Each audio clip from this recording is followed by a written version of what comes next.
Well, James, this weekend is on track to set records for shoppers and retailers. A record 18.9 million consumers are expected to shop this weekend, either online or in person. The weekend being from Thanksgiving Day through Cyber Monday. Right. That's according to a survey released by the National Retail Federation and Prosper Insights and Analytics. That's 3 million more shoppers than were recorded last year, Mm. Wow. which is very interesting considering, the the varying prognoses, shall we say, of Right, the right, economy. You right. know, um, Black Friday is going to be the most popular day. That's about 70% of shoppers, followed by Cyber Monday with 40% of shoppers. Mm. Of the 67 million potential Saturday shoppers, 80% say they're considering patronizing a small business, Right, what has become known as Small Business Saturday. right. Now, wasn't that an American Express thing? Yes, it was. As a matter of Yeah. fact, and I remember American Express asking me when they first did it, it's like, "Can you promote this? We need people to really, be out there promoting it." Yeah. I think I mean, I try to do small businesses as much as possible. Yeah. Sure.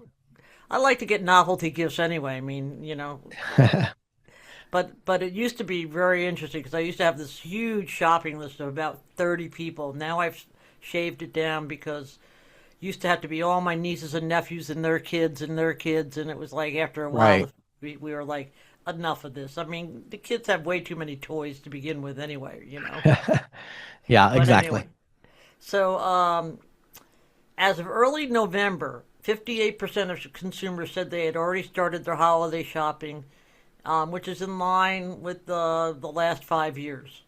Hmm. And the top items consumers plan to gift are clothing and accessories. About 50% said that. Gift cards, which we talked about last week, Mm. 43% are giving gift cards. And toys, which 32%, which says there's a lot of families that were surveyed that participated in the survey. Right. Uh, Consumers plan to purchase between 3 and 4 gift cards and expect to spend an average of $171.32 per person on gift cards. Mm. That's a fairly significant. I mean, It that's is. better than $50 a piece Yeah, on absolutely. on the 3 gift cards, right? Mm. And I feel like small businesses can kind of disproportionately benefit from that. I think there's a lot of I agree. I think there's a lot of like for me, if I'm buying a gift card at a small business, most likely it's a restaurant, Hmm. or it's a specialty retail where I just happen to know that like I have a nephew and he likes model airplanes. I'm going to go to the hobby store, right? Right. But it's like I don't want to pick out the thing. I'd rather let them pick Let it the out. person pick it out. Sure. But Agreed. I think No, I think that's an area where, to me it's like we know that a huge percentage of the spend is going to be Walmart, Amazon, Target, things like that. But I feel like gift cards, I think small businesses can disproportionately benefit from that as people look for ways to support the local business community. yeah, and in fact, the survey showed that restaurants are the most popular type of gift cards, followed by bank issued cards, which kind of surprises me. But I guess that's Mm. for like you don't know what to get them, so let them like choose from whatever store they want to choose, Yeah, like a Visa gift card or something. right? Uh, Department stores and coffee shops. Oh, coffee shops, yeah, real popular. Coffee shops, like I don't know about you, but I have friends that I mean I know your wife is this way. Dunkin' Donuts all the time, right? I Dunkin', mean, well, and that's actually really interesting. So now, on her way to school, she's a history teacher, and on her way to school, they now have a place called Coffee on Third, and it's a small business uh that huh. she really enjoys, and so she's been excited to go to the It's local the interesting you say local that shop. You know? because I have a friend who's like really into like Dunkin'. Like we'll be Yeah, yeah, traveling right. together, and she'll see a sign for Dunkin'. At this exit. Oh, I have And to then go get my car veers Dunkin'. off the road. Yeah, But she just recently a small business opened up in her small town where she lives, right, and she goes down every morning. right. And and I went with her one morning. It was like, whoa, because I'm a smoothie person. I'm not a coffee person. It was like $13 for a smoothie. It's okay. I don't think I want a smoothie that bad. But Right. they're Yeah. using all natural fruits and all Right. that kind of Sure. stuff. So Sure. Yeah. yeah. Huh. But anyway, just to wrap this one up, earlier this month, you might remember the NRF forecast holiday spending will surpass $1 trillion for the first time Hmm. ever. Wow. And they define the holiday season as running from November 1 through December 31st. Mm. Okay.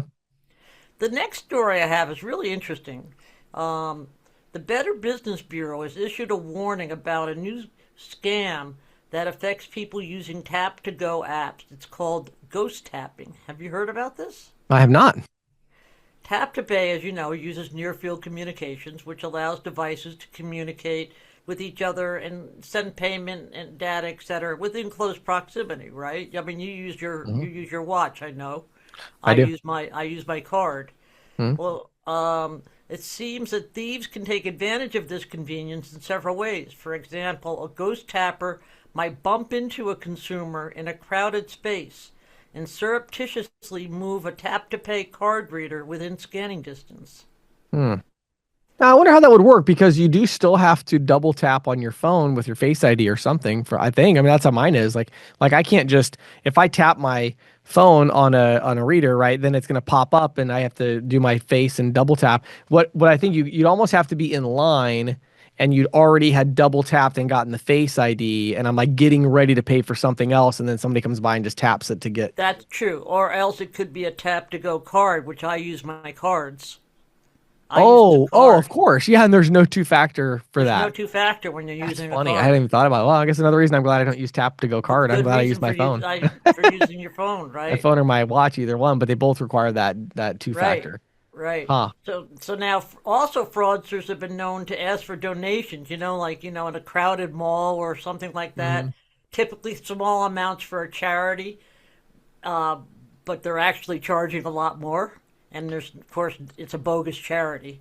Right. Hmm. And of course consumers rarely ask for receipts on these tap to go transactions. Right.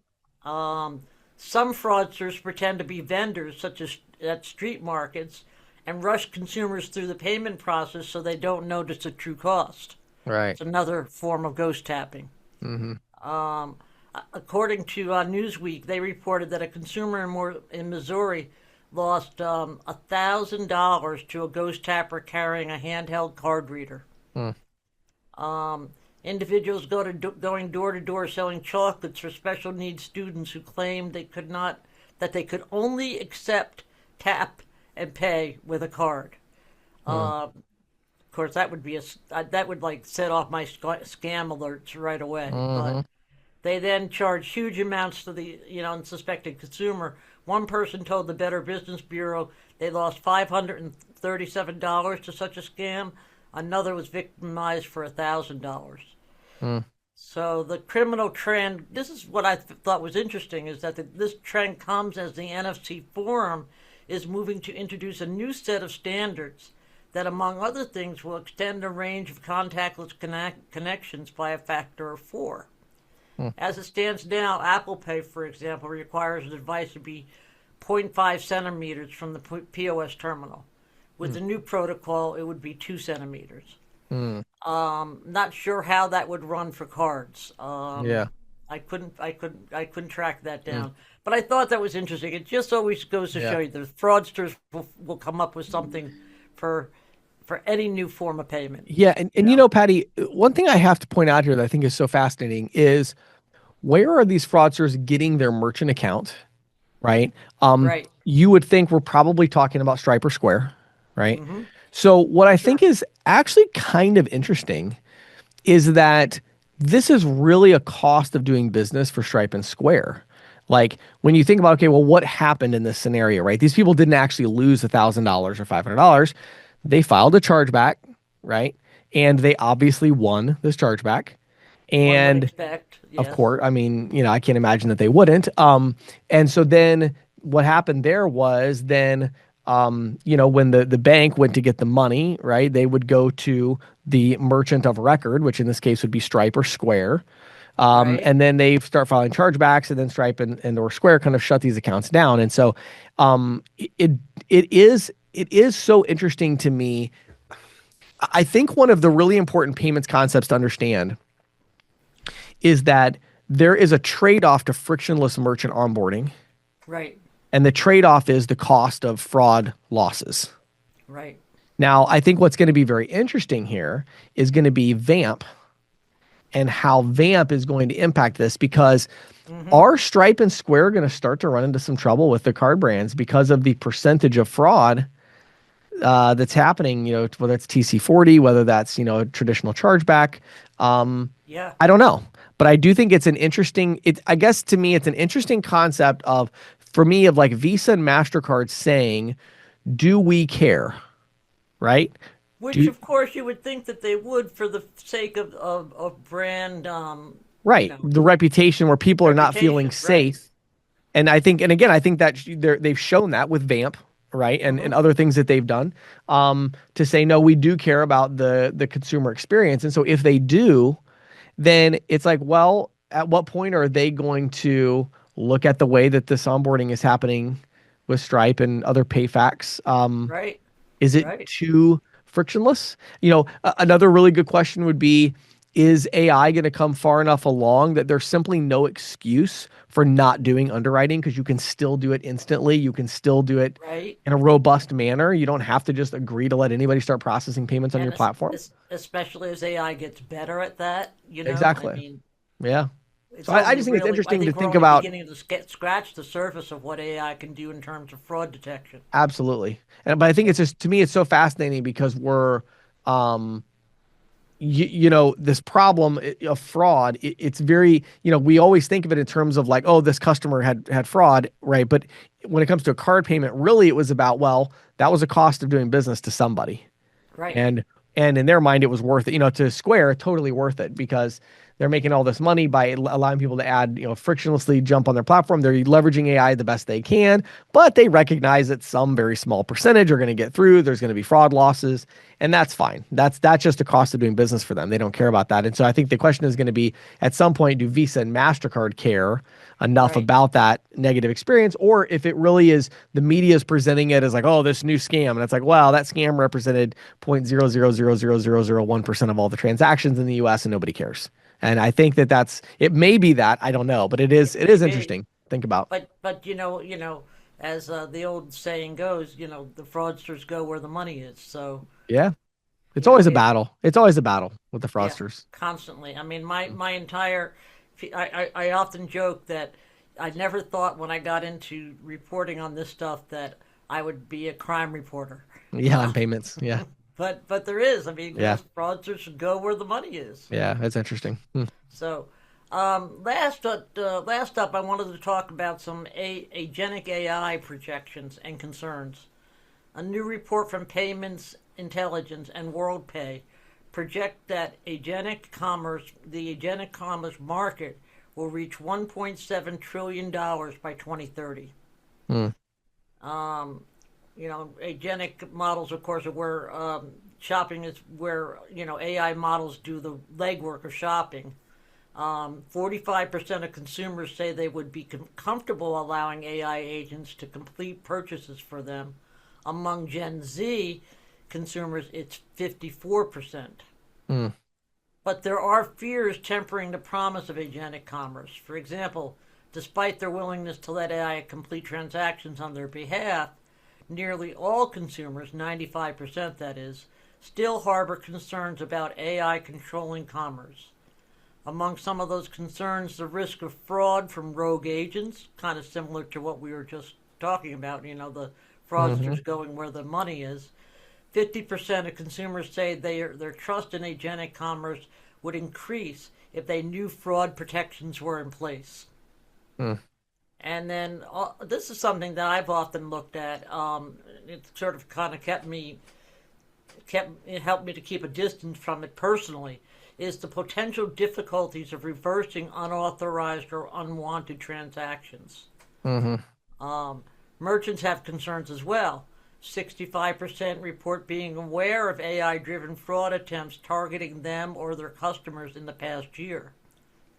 99% express at least some concerns about AI related fraud, with 45% saying they are very concerned. And the concerns seem to focus on liability when AI agents make mistakes. I've seen that expressed in several studies about this.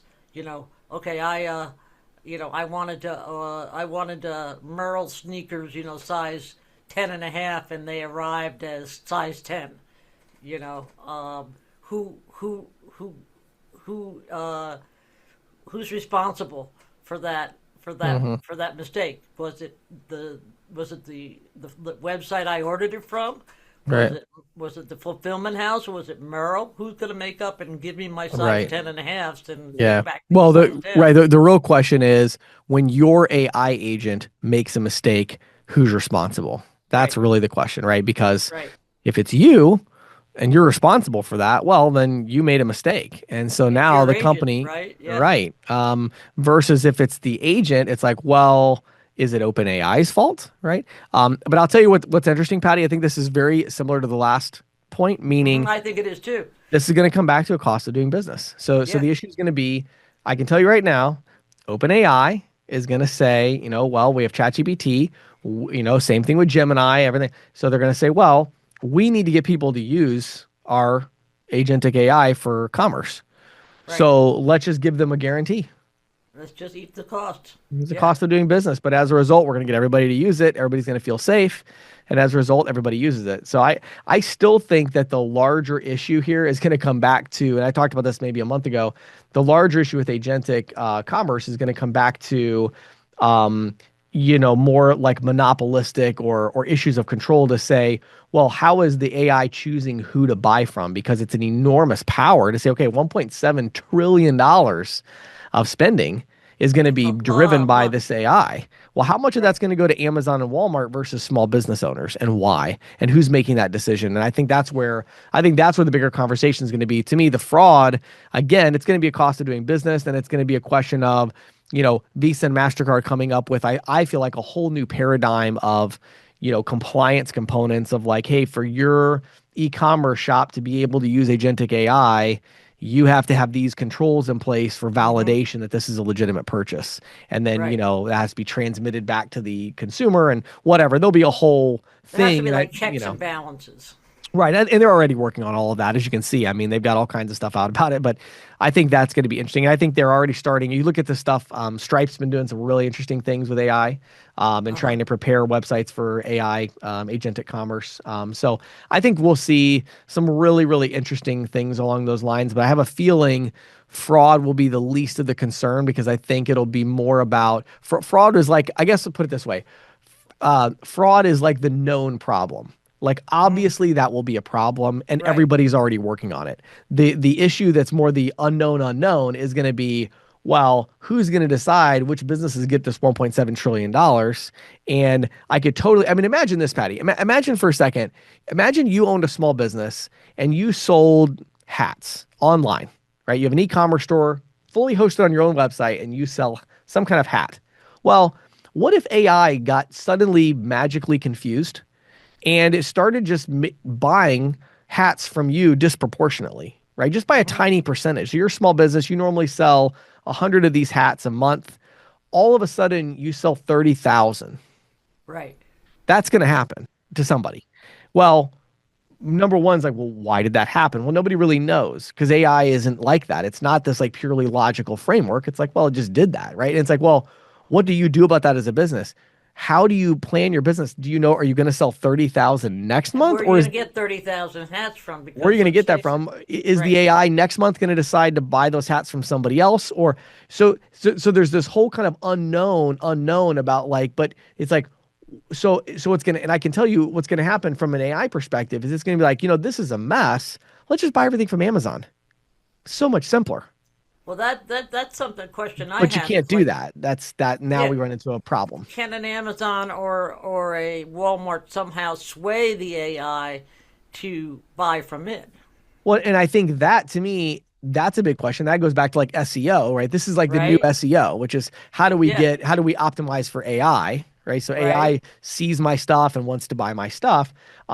But again, I think the complexity of allowing the AI agent to buy from like any small business out there that's got an online shop, I think that it's so complex that I think you're going to notice a really significant concentration of power there, because I think Mm-hmm. best case scenario, OpenAI is going to say, well, if you take payments from Stripe or from Square, then we'll allow you to we'll allow the AI to buy from your store, because they're going to set up certain checks and balances with Stripe and Square. Like, and so it's going to be a matter of like, man, you're going to have to implement these protocols, for your small business. So I think it's going to be something where it's not going to matter very much until all of a sudden it's like the only thing that matters.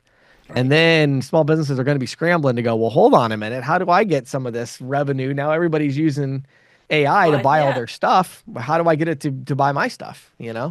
I think that's the small business concern. The biggest of the small business concerns is, are they going to be left on the cutting room floor, so to speak? Right. And I think, government will get involved. I feel like almost for sure government will get involved with this, because they're going to say, no, you have to shop at small businesses. You can't, this agentic AI can't just shop, from An Amazon. interesting concept would be if I'm doing my AI, and I mean, I know you can't do this as it stands right now, but there might be like a parameter, like I only want you to shop at, I want a hat, but I only want you to shop at small businesses. Hmm. I Yeah. don't want to buy a hat from a mega store. I mean, I Right. wonder, if that's the kind of parameters you might at some point see us, them enabling. Yeah.